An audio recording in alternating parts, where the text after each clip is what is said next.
Hello students, कैसे हैं आप सब लोग। जय हिंद। मैं अनुज कुमार और स्वागत करता हूं आपके अपने YouTube channel instructor Anuj gymnast physical education and sports पर।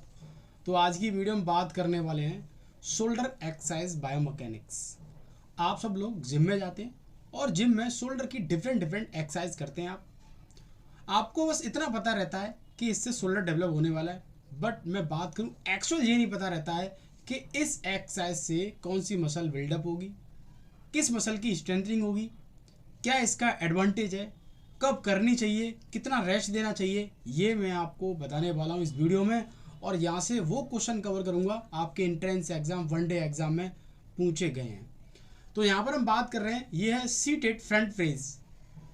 और ये जो सीटेड फ्रंट प्रेस जो है, ये एक जिम के अंदर एक एक्सरसाइज होती है। ये आप देख सकते हैं, एक इमेज है आपके सामने। एक जो है प्लेयर या स्टूडेंट, खिलाड़ी जो भी है, वो जिम में जाता है और उसके पास एक रॉड रहती है। ये रॉड है। तो मैं आपको बता दूं, इसकी पूरी बायोमैकेनिक्स बताने का प्रयास करूंगा जिससे आपको आइडिया लगे कि जिम में किस तरीके से हम चीज़ों को करते हैं, और इसकी पूरी एटमोलॉजी भी बताने का प्रयास करूंगा। सबसे पहले हम समझते हैं शोल्डर क्या है। तो ये शोल्डर है। ये आपको राउंड गोल जो दिख रहा है, ये शोल्डर है। और शोल्डर जो है, शोल्डर और शोल्डर को हम डेल्टॉइड बोलते हैं, ये आपको पता होगा, डेल्टॉइड बोलते हैं। और जब शोल्डर को हम डेल्टॉइड बोलते हैं तो ये एक अपने आप में एक हम बोल सकते हैं उसकी साइंटिफिक लैंग्वेज है, या शोल्डर का एक एनाटॉमिकल जो वर्ड होता है जिसको हम यूज़ करते हैं, हम वो बोल सकते हैं। शोल्डर कॉमन होता है और डेल्टॉइड मसल्स जो हम उसकी बात कर रहे हैं। तो हमने डेल्टॉइड मसल्स को 3 पार्ट्स में डिवाइड कर रखा है। पहला क्वेश्चन बनेगा आपका, शोल्डर को किस नाम से जानते हैं, किस मसल, शोल्डर मसल का क्या नाम है, डेल्टॉइड मसल। अब डेल्टॉइड मसल्स को हमने कितने पार्ट्स में डिवाइड कर रखा है, तो वो है हमारे 3 part. Number 1 front deltoid, number 2 lateral और नंबर 3 रेयर। जो फ्रंट डेल्टॉइड है, जो फ्रंट मतलब इसको हम बोलते हैं एंटीरियर, एंटीरियर डेल्टॉइड। एंटीरियर का मतलब होता है सामने वाली, जो शोल्डर की जो है मसल है, जो आप शोल्डर जब आप स्क्वीज करते हैं तो सामने जो फॉरवर्ड वाली मसल है उसी को हम फ्रंट डेल्टॉइड या एंटीरियर डेल्टॉइड बोलते हैं। उसके बाद यहाँ पे लिखा हुआ डेल्टॉइड, मिडिल या लेटरल।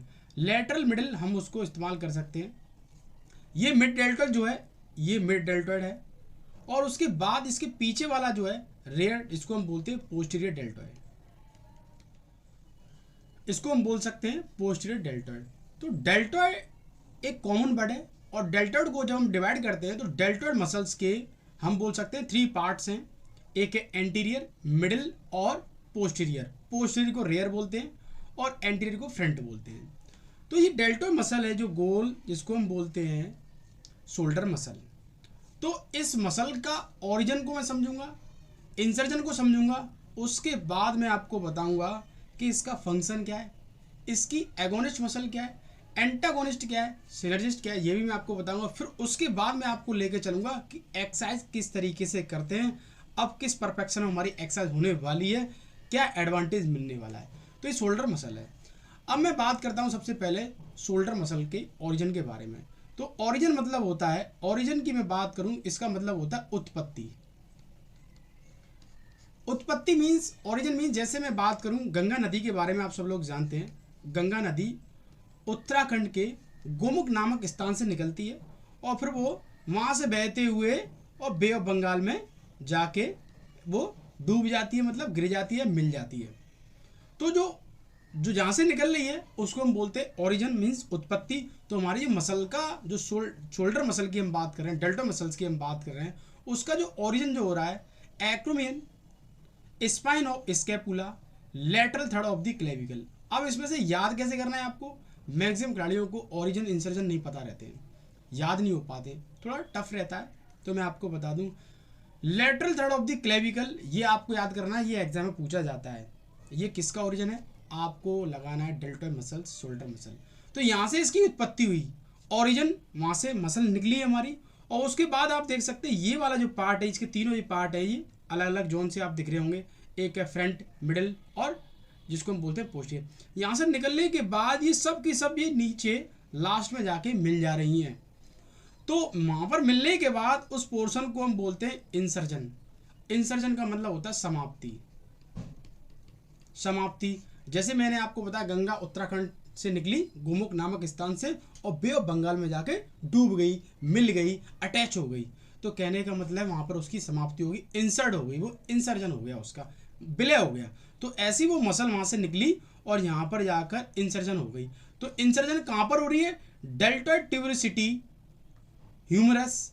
डेल्टॉइड ट्यूबरसिटी क्या होता है? जो ह्यूमरस होता है, ह्यूमरस एक हमारी बोन है, ये पूरा जो है ह्यूमरस हमारा बोन है। इसका ऊपर वाला जो हेड वाला हिस्सा है उससे थोड़ा सा डाउन होके वहाँ पर जाकर अटैच हो जाती है, उसको हम बोलते हैं इंसर्जन। जब इसकी 3D में आप चीज़ों को देखेंगे तो और क्लियर हो जाएगा। मैं प्रयास करूँगा कि नेक्स्ट वीडियो में आपको 3D मोशन में भी बताने का प्रयास करूँगा। जब मेरी मसल्स ऑरिजिन हुई lateral third of the clavicle से उत्पत्ति, फिर वो समाप्त हो गई डेल्टॉइड ट्यूबरसिटी में जाकर, फिर उसके बाद जब ये निकली समाप्त हो गई, अब इसका रोल क्या है? इसका रोल है एक्शन। क्या है एक्शन? को हम बोल सकते हैं फंक्शन। मीन्स हम बोल सकते हैं कि डेल्टा मसल का फंक्शन क्या है। तो डिफरेंट फंक्शन होते हैं। जो मेजर फंक्शन जो एग्जाम पूछे जाते हैं वो है अबडक्शन आर्म। जब आप अपनी आर्म को अबडक्शन करते हो, मीन्स ऐसे उठाते हो, ऊपर की ओर लेके जाते हो, abduction, away from the mid line. Mid line से जब आप दूर लेकर जाते हो अपनी आर्म्स को, तो वो मूवमेंट्स बोला जाता है अबडक्शन। अब इसका रोल क्या है मैंने आपको बताया। देखो, इसीलिए ये जो मूवमेंट अबडक्शन जो मूवमेंट होता है, ये हमेशा हम बात करें लेटरल साइड में हमारे शोल्डर में देखने को मिल रहा है। हम ऐसे जो मूवमेंट करते हैं आउटसाइड, वो लेटरल मूवमेंट के तौर पर काउंट किया जाता है। लेटरल मीन समझ सकते हैं आउटसाइड। अब ये मिड लाइन से मूवमेंट्स बाहर जो जा रहे हैं हमारे, जैसे मैं अपनी दोनों हाथों को ऊपर कर रहा हूँ, जंपिंग जैक में जो करते हो एडक्शन अबडक्शन जो मूवमेंट होता है, ये एक एक चीज़ नोट करते चले जाना। उसके बाद जब मैं इस एक्शन की बात करता हूँ तो इस अबडक्शन मूवमेंट को कोई ना कोई तो करा रहा होगा, कहीं ना कहीं से फोर्स अप्लाई हो रहा होगा, ऐसे तो अपने आप उठ नहीं जाएगा। अगर मैं इस एक्शन की बात करूं, मूवमेंट की बात करूं, फंडामेंटल मूवमेंट्स आपने पढ़े होंगे, फ्लेक्शन, एक्सटेंशन, एडक्शन, अबडक्शन। तो यहाँ पर मैं बात करने वाला हूँ अबडक्शन मूवमेंट को कौन सी मसल करा रही है।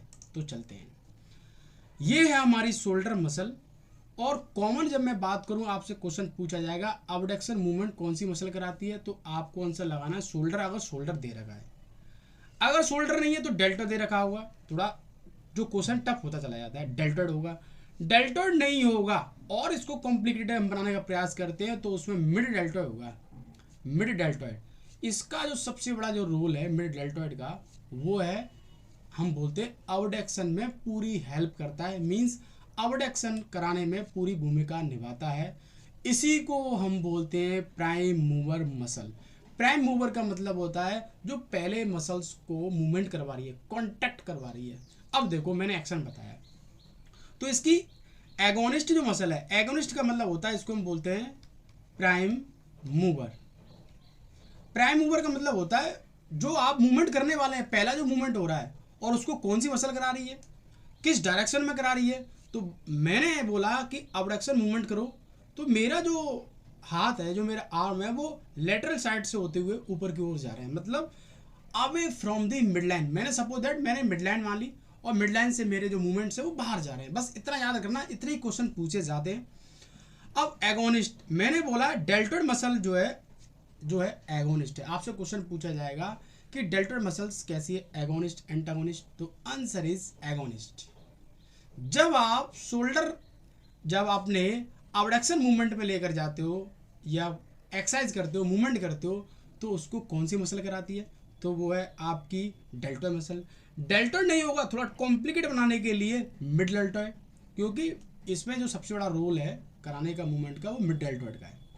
उसके बाद मैं आपको यही बताऊंगा पोस्टीरियर डेल्टॉइड और एंटी डेल्टॉइड, इनकी भी एक्सरसाइज होती है। जैसे कि आप फॉरवर्ड रेज करते हैं, अप डाउन करते हैं, लेटरल करते हैं, तो सबका रोल अलग अलग रहता है। जब आपको ये पता है कि इस मसल का ओरिजिन कहाँ से, इंसर्जन कहाँ पर है, एक्शन क्या है, तो आप एक्सरसाइज को अच्छी तरीके से परफॉर्म कर सकते हैं। आप उसकी गलतियों को ढूंढ सकते हैं, बता सकते हैं। जब आपको ओरिजिन इंसर्जन नहीं पता है, एगोनिस्ट एंटागोनिस्ट नहीं पता है, तो आपको डिफिकल्टी हो सकती है, आप गलत एक्सरसाइज कर सकते हैं। उसके बाद डेल्टॉइड हो गया हमारा। उसके बाद सिनर्जिस्ट क्या है, आपने बहुत सारे लोगों ने सुना होगा सिनर्जिस्ट क्या है। आपको पता है कि सिनर्जिस्ट का मतलब होता है असिस्ट मसल। असिस्ट मसल, आप नोट कर सकते हैं असिस्ट मसल। अब असिस्ट मतलब क्या होता है, इसका मतलब होता है हेल्प करने वाली। जैसे कि आपको पता है कि आप बीपीएड कर रहे हैं, किसी ना किसी की मदद से आए होंगे, किसी सीनियर ने गाइड किया होगा आपको, भाई बीपीएड कर ले, अच्छी यूनिवर्सिटी से कैरियर बन जाएगा। तो ऐसे ही ये जो मूवमेंट जो हो रहा है हमारे अबडक्शन हमारे शोल्डर में, तो उसको कोई ना कोई एक मसल हेल्प कर रही होगी, चल थोड़ा सा सपोर्ट दे देते हैं, ये मूवमेंट कर ले। तो यहाँ पर जो हेल्प करने वाली है वो है ट्रिपेजियस। वो ट्रिपेजियस अपर भी हो सकती है, लोअर भी हो सकती है। ट्रिपेजियस मसल इसको हम बोलते हैं, ये नोट कर सकते हैं। समलंब आकार की मसल ट्रिपेजियस, जो कि हमारी आधी गर्दन और पीठ पर भी देखने को मिलती है। उसके बाद है आपकी सेरेटस एंटीरियर मसल, ये आप मछली टाइप की इसको बोलते हैं, जो कि फ्रंट और बैक में हिडन मोड में देखने को मिलती है। मछली टाइप की जिसको हम बोलते हैं बॉडी बिल्डरों की देखने को मिलती है। उसके बाद है ट्राइसेप ब्रैकी, ये आप देख सकते हैं, ये है जो ट्राइसेप ब्रैकी। तो यहाँ पर जब आप सीटेड एक्सरसाइज को करेंगे तो मैं आपको भी बताऊंगा कि किस तरीके से करते हैं, ग्रिप क्या है, बहुत सारी चीज़ आपको पता चलने वाली है। उसके बाद है स्टेबलाइजर क्या है। ये स्टेबलाइजर वोल्टेज बढ़ाने वाला तो नहीं है, आपके दिमाग में आ रहा होगा। स्टेबलाइजर का मतलब होता है जो मसल्स आपके मूवमेंट्स को स्टेबलाइज करके रख रही हैं। मूवमेंट्स मतलब आप कोई भी मूवमेंट करने जा रहे हैं तो उसमें हेल्प करने के साथ साथ उसमें वो अपनी भूमिका को निभा रहे हैं, मतलब स्टेबलाइज करके रख रहे हैं, चीज़ों को स्टेबल करके रख रहे हैं। तो जैसे कि एब्डोमेन मसल और एक्टर स्पाइन, जो आपकी जो स्पाइन की जो मसल है और आपकी एब्डोमेन की, जब आप सीटेड फ्रंट प्रेस करेंगे, डंबल रेज करेंगे, तो आपको खुद आइडिया लगेगा कि प्रेशर कहाँ कहाँ पड़ रहा है, मसल कांटेक्ट कहाँ से हो रही है। आपका एब्डोमेन वाला एरिया और स्पाइन वाला एरिया, ये आपकी बॉडी को स्टेबलाइज करके रखता है, होल्ड करके रखता है। शोल्डर की जितनी भी एक्सरसाइज होती है ना, वो सब एक स्टेबल पोजीशन में की जाती है। स्टेबल मतलब आपकी जो स्पाइन है वो स्ट्रेट होनी चाहिए। आप अपनी स्पाइन को डाउन नहीं करेंगे, आपको इंजरी होने के चांसेस हो जाएंगे। Spine should be straight and look forward. जैसे हमारी मसल्स की ओरिजिन इंसर्जन बोल रही है, उसी के आधार पर हम मूवमेंट्स करते हैं। सारे खिलाड़ी समझ लेना अच्छी तरीके से। अब मैं आपको आगे लेकर चलता हूँ। ये मैंने ओरिजिन को समझा, इंसर्जन को समझा। आपके लिए क्वेश्चन है, अगर आप तैयारी कर रहे हैं किसी भी एग्जाम की, तो मैंने आपको बताया agonist muscle, synergist muscle, stabiliser. तो मैं आपसे पूछना चाह रहा हूँ इसकी एंटागोनिस्ट मसल कौन सी है। डेल्टोइड मसल या शोल्डर मसल की एंटागोनिस्ट मसल कौन सी है, आप मुझे कमेंट करेंगे। नेक्स्ट मैं आपको आगे लेकर चलता हूँ। Shoulder exercise biomechanics seated front press. जब आप जिम में जाते हैं तो आपको ग्रिप का पता होना चाहिए, और ग्रिप भी हमारी डिफरेंट टाइप की यूज होती है फिटनेस के क्षेत्र में, जिम में।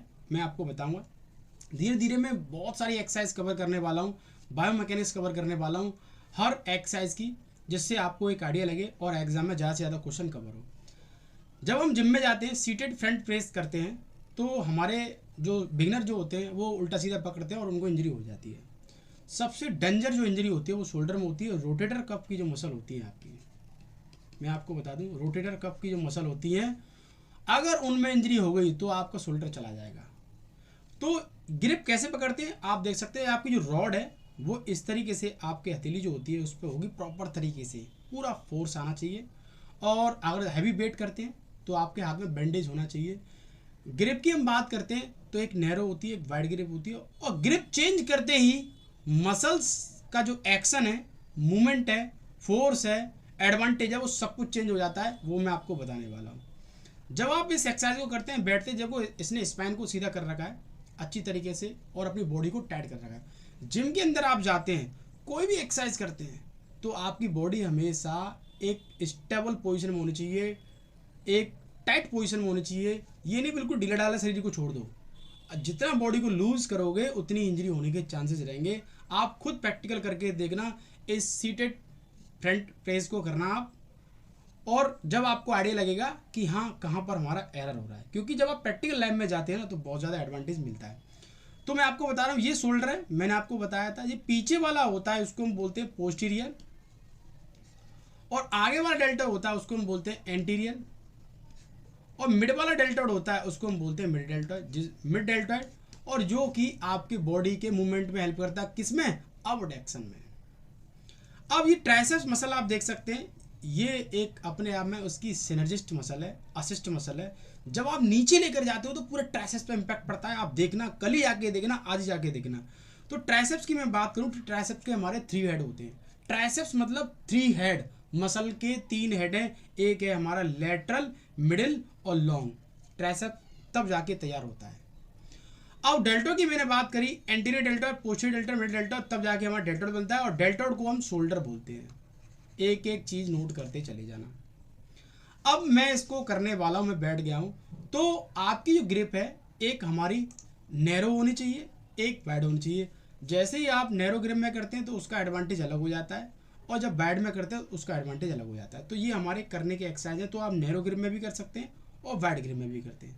तो नैरो ग्रिप में आप करते हो तो डेल्टोइड मसल के साथ साथ आपका जो पेक्टोरल्स मेजर वाला जो अपर पार्ट वाला जो पोर्शन है उसमें ज़्यादा हम बोल सकते हैं उसमें हेल्प ज़्यादा होगी। मीन्स उसका एडवांटेज जो है बदल जाएगा। मीन्स आपका जो एक्सरसाइज करने का जो पूरा मेथड है वो कहीं ना कहीं डाइवर्ट हो रहा है कंपेयर टू वाइड ग्रिप में और नैरो ग्रिप में। मीन्स अगर वाइड में कर रहे हैं तो उसका फोर्स अलग अप्लाई होगा और नैरो में कर रहे हैं उसका फोर्स अलग अप्लाई होगा। तो जब मैं नैरो में कर रहा हूँ तो नैरो में हमारा जो है डेल्टोइड जो एंट्री डेल्टो के साथ साथ पेक्टोरल्स मेजर मसल जो अपर पार्ट वाला है वो हमारा उसमें इन्वॉल्व हो जाएगा, उसमें पूरा उसका एडवांटेज मिलने वाला है। अब मैं जैसे ही अपने हाथ जो है थोड़े से ब्रॉड कर देता हूँ, ये मैंने ब्रॉड कर दिए तो इसमें पूरा चेंज हो जाएगा। इसमें हमारा मिड डेल्टोइड के साथ साथ हमारा जो है ट्राइसेप्स वाला जो पोर्शन है इसमें हमारा इन्वॉल्व हो जाएगा। वैसे इन्वॉल्व सारे होंगे, मसल्स प्रॉपर तरीके से किस एक्सरसाइज में इन्वॉल्व होती है ये आप कैसे पता करेंगे, जब इसकी एटमोलॉजी को पढ़ेंगे, इसकी बायोमैकेनिक्स को पढ़ेंगे, खुद एक्सरसाइज करके देखेंगे भाई ऐसे करने से क्या होता है, ऐसे करने से क्या होता है, तब आपको आइडिया लगेगा और आपको ये पता होगा कि इस मसल का ओरिजिन यहाँ से, इंसर्जन यहाँ से। तो मैं समझता हूँ फिर क्लियर हो जाएगा आपको। तो ये आप देख सकते हैं। और रोटेटर कफ की जो आपको इंजरी होती है उससे भी आपको बचना है, क्योंकि जिम में मैक्सिमम लोगों को नहीं पता रहता है रोटेटर कफ की कौन कौन सी इंजरी होती है। तो मैं आपको कुछ चीज़ ऐसी बता देता हूँ जो आपके एग्जाम में फैक्ट के तौर पर पूछी जाती है कि बुरसा क्या होता है। बुरसा शोल्डर का पार्ट है, एक जेली टाइप का एक हम बोल सकते हैं लेयर, और उस पर एक फ्लूट टाइप का है जो शोल्डर के हमारा जॉइंट है ह्यूमरस उसको कवर करके रखता है। तो ये जो है जब हैवी वेट एक्सरसाइज करते हैं ना तो इसमें थोड़ी दरार पड़ जाती है, फट जाती है, स्ट्रेच टीयर हो जाते हैं, तो इंजरी बहुत खतरनाक हो जाती है। तो इससे ही बचेंगे। डेल्टा मसल्स के बारे में मैंने आपको बताया, शोल्डर मसल बोलते हैं। रोटेटर कफ मसल कहाँ देखने को मिलती है, शोल्डर में। रोटेटर कफ मसल कितनी है, 4 है। इस तरीके से आपके एग्जाम में क्वेश्चन पूछे गए। उसके बाद ये आप वाइड दे सकते हैं, ये आपका टेंडन, किसका टेंडन है, ये बाइसेप्स का है। और बाइसेप मसल कहाँ होती है, आपकी बाजू में। बाइसेप्स का मतलब क्या होता है, टू हेड का जो है जो है कॉम्बिनेशन होता है, तब जाके आपकी बाइसेप्स मसल। और फिर उसके बाद ये यहाँ पे लिखा हुआ ह्यूमरस, ये आपकी बोन है आपकी बाजू वाली। तो ये सारे क्वेश्चन आपके एंट्रेंस एग्जाम में आए हुए हैं। तो मैं समझता हूँ कि आप जिम में जाएंगे तो चीज़ों को समझेंगे और अपना दिमाग लगाएंगे, तो मैं समझता हूँ कि आपको बहुत ज़्यादा एडवांटेज मिलने वाला है। तो मिलते हैं नेक्स्ट इन्फॉर्मेशन के साथ, नेक्स्ट वीडियो के साथ। थैंक यू, जय हिंद।